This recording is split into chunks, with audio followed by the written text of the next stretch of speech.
First, disconnect the seat safety lock. Then remove the locking plate in front of the protective cover.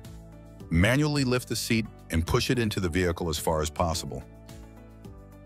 Now unpack the emergency release tool provided.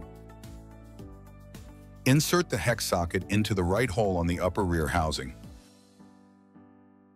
Turn the tension key counterclockwise to raise the seat further. Then pull out the locking plate at the front of the lower base to release the rotation lock. Now swivel the seat inward as far as it will go.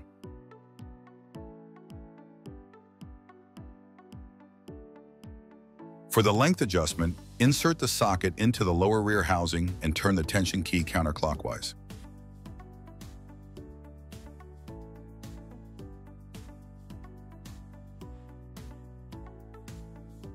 Keep turning until the seat can be fully swiveled into the vehicle.